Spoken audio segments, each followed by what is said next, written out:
কই গেলে? বেরিয়ে এসো। কি হয়েছে? তোমার সতীন এনেছি, বরণ করে ঘরে তোলো, আমি মুতে আছি।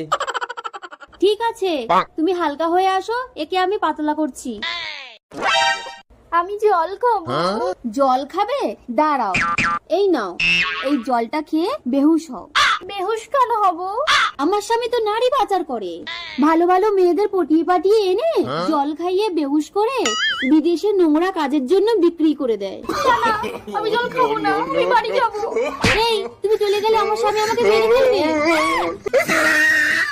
কি হলো? নতুন বউ কোথায়? আর বলো না, জলটা দিতে একটু দেরি হয়েছে বলে তোমার নতুন বউ ঝনকে বেরিয়ে গেল। কি বলছো? দেখি জলটা কোন দিকে গেছে। ওই দিকে। যা, এবার জমবে খেলা। নতুন বউ, ও নতুন বউ, আমি নিজের হাতে তোমার জন্য জল এনেছি। আমি জল খাবো